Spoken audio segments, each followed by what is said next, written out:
Hey everyone, and welcome back for another deep dive. You ready to jump into a whole new world? Always. Where are we headed this time? Well, grab your metaphorical scuba gear, because we're going on a time-traveling expedition. Ooh, I like the sound of that. Yeah. We're going to be analyzing a news summary dated February 12th, 2025. Wow, 2025. That feels both close and far away at the same time. I know, right? It's like peeking into a possible future. Definitely. A lot can happen in a few years. Exactly. And this news summary is packed with global events, political twists and turns, technological advancements. I mean, you name it. Sounds like we've got our work cut out for us. We do. But hey, that's what makes these deep dives so much fun, right? Uncovering the hidden connections and exploring the what-ifs. Absolutely. So where do we even begin with a day that's bursting with global events? Well, maybe with the most volatile situation simmering right now. Yeah. The Gaza conflict. Ah, yes. Yeah. The ceasefire is still holding, but it feels incredibly fragile. Like walking on eggshells, right? Exactly. One wrong step and everything could explode. And it seems like everyone's playing a high-stakes game of chess. Hamas is delaying the release of those Israeli hostages. Claiming that Israel isn't upholding their end of the ceasefire agreement. And in response, Israel's issued a pretty stark ultimatum: hostages released by Saturday or the war's back on. It's a dangerous standoff. And just to add another layer of tension, Yemen's Houthis have threatened to jump into the fray too. Yeah, they've vowed to attack Israel if the fighting resumes. Talk about a powder keg. It's a reminder that regional conflicts rarely stay contained. And speaking of expanding conflicts, did you see that President Trump is meeting with Jordan's King Abdullah? Oh, yeah. Right in the middle of all this. I wonder what that's about. Well, the summary suggests that the U.S. might be pressuring Jordan to accept more Palestinian refugees. But King Abdullah is holding firm. He's reiterated Jordan's stance against further displacement. So it's not just about the immediate crisis in Gaza. It's this intricate web of international pressure and political maneuvering. It's like everyone's trying to position themselves for whatever comes next. Exactly. And in the midst of all this political strategizing, there's a story that really struck me. The one about Palestinians returning to the destroyed Netzarim settlement. I saw that too. Some see it as this triumphant return from exile. But others are facing the daunting reality of rebuilding their lives from scratch. It really humanizes the conflict, you know? It reminds us that these aren't just abstract geopolitical events. They're deeply personal stories of loss, resilience, and the struggle to find hope amidst the rubble. Absolutely. Well said. Right? Okay, so we've got this simmering conflict in Gaza with international implications galore. What else is happening on the world stage? How's the U.S. doing in 2025? It's a mixed bag, to be honest. They're facing some pushback from some unexpected corners. Oh, like who? Well, for starters, the EU is planning countermeasures against U.S. tariffs. Makes sense. They've been going back and forth on that for years. Yeah, but this time the EU is getting strategic. They're targeting iconic American products like bourbon jeans, motorcycles. Ouch, that's got to sting a bit. I mean, who doesn't love a good pair of American jeans? Right. It's a clever move. Hit American pride and wallets simultaneously. I see their point, though. Those tariffs have been causing a lot of tension. And it seems like that tension is spilling over into other areas, too. Like this failed US-UK agreement on AI safety. Wait, what happened there? Apparently disagreements over, you guessed it, tariffs played a role in derailing the agreement. Wow. So it's not just about trade anymore. It's impacting international collaborations. Exactly. Economic policy can have ripple effects that reach far beyond just trade numbers. Makes sense. Okay, so we've got trade wars brewing and impacting global partnerships. What else is shaking things up on the world stage? Well, we can't ignore the rising influence of China. They've got a new deal with the Cook Islands, and New Zealand's not too happy about it. Yeah, I saw that China's been making some strategic moves in the Pacific lately. It's definitely raising eyebrows. It makes you wonder, are we seeing the early stages of a U.S.-China rivalry playing out on a global scale? Ooh. It's giving me some serious Cold War deja vu. It's a comparison worth considering. And speaking of power dynamics, there's a fascinating energy deal in the works, too. Oh, tell me more. Turkmenistan is sending natural gas to Turkey, but the pipeline runs through Iran. Interesting. What's the significance of that? Well, it strengthens Iran's position as a key energy player, Yeah. potentially disrupting the existing energy landscape. I see. So it's not just about the energy itself. It's about the geopolitical implications. Precisely. It's like a real-life game of risk, with countries vying for resources and influence on a global chessboard. I like that analogy. Yeah. Okay, so from trade wars to energy deals, it's clear that the world stage is as dynamic as ever in 2025. But let's shift gears for a moment and talk about the ongoing conflict in Ukraine. Any signs of progress there? Well, there's a glimmer of hope. Russia has released American teacher Mark Fogel, who was in prison for possessing medicinal cannabis. Oh, wow. I remember that case. It caused quite a stir. It did. And the U.S. is viewing this release as a positive step toward de-escalation. So maybe a sign that things are thawing a bit. Possibly. But on the other hand, Zelensky has confirmed a new Ukrainian offensive in Russia's Kursk region. So clearly the situation is far from resolved. Not yet. But what I found intriguing was the mention of Ukraine's vast reserves of rare earth elements. To be honest, I needed a quick refresher on what those even are. Right. They're a group of 17 metallic elements that are crucial for all sorts of high-tech applications. Like smartphones and electric cars. Exactly. And importantly, advanced weaponry. So Ukraine's reserves become a strategic asset in this conflict. Ah, I see. It adds another layer of complexity to the situation. It does. And then there's this really interesting development in the Baltic states. They've finally managed to disconnect from that Soviet-era power grid. Oh, wow. That's huge. It is. It's a major win for their energy independence, particularly from Russia. A symbolic and strategic victory all in one. And to end this section on a slightly more optimistic note, the summary mentions that White House officials are meeting with Zelensky to discuss the possibility of peace talks. Well, that's encouraging. It's a reminder that even in the most complex and seemingly intractable conflicts, the door for dialogue and diplomacy should always remain open. Absolutely. Even a sliver of hope is worth pursuing. Okay, so we've covered some pretty heavy stuff so far. Simmering conflicts, shifting power dynamics, and the ever-present threat of war. It can feel a bit overwhelming at times. It can. But the world is a vast and diverse place. So let's take a quick spin around the globe and see what other stories are capturing headlines in 2025. What do you say? Sounds like a plan. Let's broaden our horizons. Great first stop, Africa, where Uganda is facing a double health crisis. Oh no, what's happening there? They're dealing with a new Ebola outbreak. That's terrible. Ebola is so dangerous. It is. And to make matters worse, there's widespread vaccine hesitancy in Uganda. That's a recipe for disaster. That combination could have devastating consequences. It highlights the importance of not only developing effective vaccines, but also addressing the underlying reasons for vaccine skepticism. Absolutely. Trust in science and access to accurate information are crucial. Okay, next up, we're heading to Latin America, where El Salvador is making a controversial deal with the U.S. What kind of deal? It involves migrant prisons and is raising some serious human rights concerns. I can see why that would be controversial. It's a delicate issue. It is. The question is whether this deal truly prioritizes the well-being of the migrants, or is it more about political maneuvering? It's hard to say without more information, but it definitely warrants further scrutiny. Agreed. Now let's hop over to Europe, where Tuscany has just legalized assisted suicide. Wow, that's a landmark decision for Italy, a predominantly Catholic country. It is. It reflects a growing movement toward granting individuals greater control over their end-of-life choices. It's a complex issue with strong opinions on both sides. Definitely. But it's an important conversation to have. Absolutely. And finally, we're ending our whirlwind tour in the Middle East, where Iran is making some unexpected economic moves. Oh, like what? They're loosening restrictions on imports, allowing foreign cars and iPhones to flow more freely into the country. That's interesting. Could be a sign of economic desperation. Possibly. Or maybe it's an attempt to appease a frustrated populace. It'll be interesting to see how that plays out. It will. It's a reminder that even in countries often portrayed as monolithic, internal dynamics are always shifting. So true. Okay, so from health crises and controversial deals to shifting social norms and economic uncertainties, it's clear that 2025 is a year of complexities and contradictions. It's the world we live in, right? Always changing, always evolving. Exactly. But before we get completely overwhelmed by the sheer volume of global events, let's bring it back home and take a look at the U.S. domestic scene. Okay. Let's see what's happening on the home front. And you know what? Even in 2025, it seems like Donald Trump is still making headlines. Oh boy, some things never change. It's quite remarkable. The volume of Trump-related news even years after his presidency. It speaks to his enduring influence, I guess. So out of all the Trump-related news, what's grabbing the most attention? Well, one of the most significant developments is a new executive order that drastically slashes federal jobs. Wow, that's a big one. What's the reasoning behind that? Supporters argue it's a necessary step to streamline government and reduce spending. But I imagine there's pushback, too. Definitely, critics are warning about potential job losses, reduced government services, and negative ripple effects throughout the economy.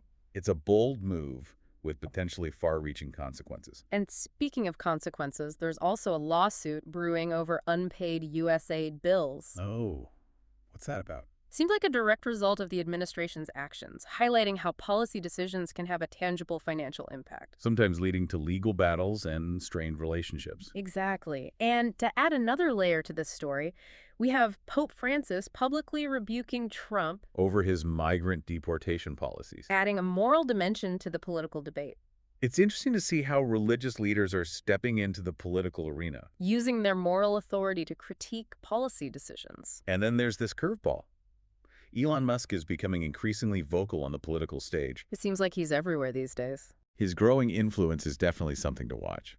He's publicly defending Dogecoin, speaking in the Oval Office. Blurring the lines between tech finance and government policy. It's almost like something out of a science fiction novel. But it's happening right before our eyes. Okay, so we've covered a lot of ground already. International conflicts, shifting power dynamics, and even the enduring presence of Donald Trump. It's been a whirlwind tour of current events. It has. Now, let's take a step back from the world of politics and explore some stories that might not be making the front page, but are equally important and intriguing. What do you think? I'm all for it. Sometimes the most fascinating stories are the ones that fly under the radar. Exactly. So what caught your eye in this beyond politics category? Well, one story that immediately jumped out at me was a judge ordering the restoration of deleted health information. Interesting. What was the context there? It underscores the growing importance of transparency and access to data, especially in healthcare. People need to be able to access and understand their own medical records. Absolutely. It's about patient empowerment and data privacy. But then we have a statistic that's both startling and a stark reminder of the ongoing health challenges we face. Flu deaths are surpassing COVID-19 deaths. Wow. That's a sobering thought. It is. It's a wake-up call that even as one pandemic fades, other threats remain. And that we need to continue investing in public health infrastructure. Absolutely. And remember Dogecoin, the cryptocurrency that Elon Musk was defending. Oh, yeah. The one that started as a meme. That's the one. Well, it's having some unintended consequences. It's actually cutting into education funding. Seriously, how is that even possible? It's a reminder that innovation isn't always a straight line toward progress. Sometimes it creates unexpected detours. And that we need to be mindful of the potential ripple effects of new technologies. And finally, there's a report that's particularly concerning given the current state of global affairs. Food aid is at risk of spoilage Oh no, why is that? due to a pause in U.S. aid operations. That's a major problem. Food aid is a lifeline for so many people. It is. And this situation highlights the fragility of aid programs and the potential for disruption. Even when the need is greatest. It's a sobering reminder of the interconnectedness of everything. How political decisions and bureaucratic processes can have real-world consequences. Sometimes with life or death implications. It's a lot to take in. It is.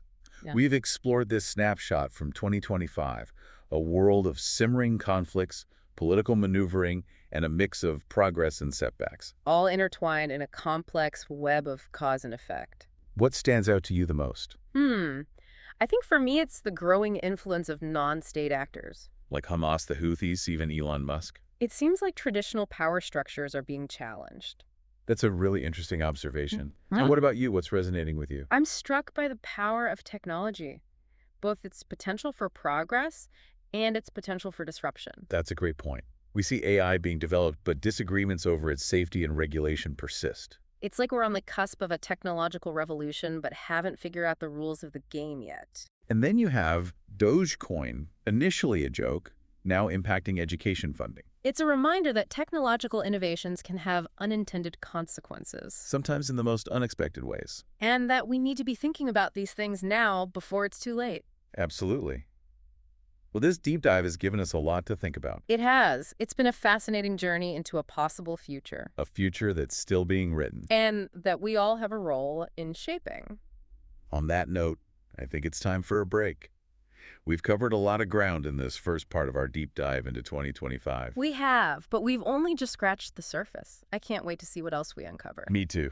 Stay tuned, folks. We'll be back soon with more insights from the headlines of tomorrow. Don't touch that dial. It really does feel like we're standing at a crossroads. So many different forces are at play. It's both exhilarating and a little daunting, wouldn't you say? Definitely. And this glimpse into 2025 has me thinking a lot about the shifting balance of power. We talked about non-state actors like Hamas and the Houthis, but It goes beyond that. Think about the power of technology, the influence of corporations, the role of individual citizens. It's like the old rules no longer apply, and we're still figuring out what the new ones are. Speaking of technology, one thing that really stood out to me in this news summary was this failed US-UK agreement on AI safety. It seems like we're rushing headlong into this AI revolution, but we haven't even agreed on the guardrails yet. It's a recipe for disaster, isn't it? AI has the potential to revolutionize so many aspects of our lives, from healthcare and transportation to education and even the very nature of work itself. But if we don't approach it thoughtfully and collaboratively with a focus on ethics and safety, we could end up creating more problems than we solve. It's like we're handing over the keys to the car without even bothering to check if the brakes work. A pretty apt analogy, I'd say. And it's not just about AI. Think about the impact of social media, the spread of misinformation, the potential for cyber attacks. Technology is a double-edged sword, and we need to be a lot smarter about how we wield it. Couldn't agree more. And I think this news summary from 2025 is a wake-up call. It's not some distant dystopian future we're talking about. It's just a few years down the road. We need to start having these conversations now before it's too late. Okay, so we've talked about technology shifting power dynamics and the need for global cooperation. But I'm also curious about the human side of all this. What does this news summary tell us about how people are living their lives in 2025? What are their hopes, their fears, their struggles? It's a question worth pondering. One story that resonated with me was the one about Palestinians returning to the destroyed Netzarim settlement. It speaks to the enduring power of hope, the desire to rebuild, the longing for a sense of belonging. But it also highlights the harsh realities of conflict, the long road to recovery, the challenges of creating a future amidst the ruins of the past. It's a reminder that these global events aren't just abstract headlines. They have a profound impact on individual lives, families, communities. And speaking of human stories, I was also struck by the news from Uganda, the Ebola outbreak and the widespread vaccine hesitancy. It's a tragic situation that underscores the importance of public health trust in science and addressing the underlying social and economic factors that can contribute to health disparities. It's a stark reminder that we're all interconnected. A health crisis in one part of the world can quickly spread and impact us all. And it highlights the importance of investing in global health infrastructure, supporting scientific research, and promoting education and access to healthcare for everyone. Absolutely. It's about recognizing that our well-being is inextricably linked to the well-being of others, no matter where they live or what their circumstances might be. Exactly. And that brings us to another important theme that emerges from this news summary. The growing awareness of interconnectedness, not just in terms of health, but in all aspects of our lives. Think about the trade wars, the energy deals, the geopolitical maneuvering. It's all part of a complex web of interdependencies. It's like we're finally starting to understand that we're not just isolated nations or individuals, we're all part of a global ecosystem. And our actions have ripple effects that extend far beyond our immediate sphere of influence. And that realization comes with a responsibility, doesn't it? To act thoughtfully, to consider the consequences of our choices, to work together to address shared challenges. Precisely. It's a daunting task, but also an exciting one. This glimpse into 2025 has shown us that the future is full of possibilities, both positive and negative. It's up to us to decide which path we want to take and to work collectively to create a world that's more sustainable and more prosperous for everyone. It's about moving beyond the narratives of fear and division and embracing a spirit of collaboration, innovation, and hope. It's about recognizing that we have the power to shape the future, not as passive observers, but as active participants in creating the world we want to see. And that's a message worth amplifying, isn't it? We may not be able to predict the future with certainty, but we can choose to approach it with a sense of purpose, a commitment to learning, and a willingness to work together to build a better tomorrow. So, deep divers, as we continue to explore this snapshot from 2025, I encourage you to engage with the information, to ask questions, to challenge assumptions, and to share your own insights and perspectives. Let's use this glimpse into the future as a springboard for meaningful conversations, informed decision-making, and a renewed sense of hope for the possibilities that lie ahead. Because ultimately, the future is not something that happens to us, it's something we create together. And that's a pretty empowering thought, isn't it? Okay, ready for the last leg of our journey. Absolutely. Let's see what other surprises 2025 has in store for us. It's fascinating, isn't it, how we started with these specific news stories, but now we're seeing these larger trends emerge. It's like we've zoomed out to get a wider view. Yeah, it's like we're piecing together a puzzle, seeing how all these events connect and influence each other. And one of the biggest pieces of this puzzle, at least for me, is this tension between the old and the new. Traditional power structures being challenged by these new players. technology disrupting everything. We're in this constant state of flux, and it's both exciting and a little unnerving. Absolutely. It's like we're navigating uncharted territory. The old maps don't work anymore, and we're still figuring out the new ones. And in the midst of all this change, there's this incredible potential for innovation and progress, Right. but also a lot of uncertainty and risk. Exactly. And I think that's where this deep dive has been so valuable. By exploring the snapshot from 2025, we're not just learning about specific events, but we're also developing our own critical thinking skills. You know, we're expanding our perspectives and considering the potential consequences of different choices and actions. It's like we're giving our brains a workout, preparing ourselves to face the challenges and opportunities that lie ahead. And hopefully inspiring our listeners to do the same. Absolutely. So as we wrap up this journey through the headlines of tomorrow, what's the one key takeaway you hope our listeners will carry with them? That's a tough one. But if I had to choose just one, it would be this. The future is not something to be feared. It's something to be embraced. It's a canvas waiting to be painted with our hopes, our dreams, our collective efforts. Beautifully said. I love that. Yeah. And I think that's a perfect note to end on. Thanks for joining us on this deep dive into 2025. Remember, the future is not predetermined. It's a story that's still being written, and we all have a role to play in shaping its direction. So stay curious, stay informed, and stay engaged. The world needs your unique voice, your insights, your willingness to make a difference. Couldn't have said it better myself. Until next time, deep divers, keep exploring, keep questioning, and keep diving deep.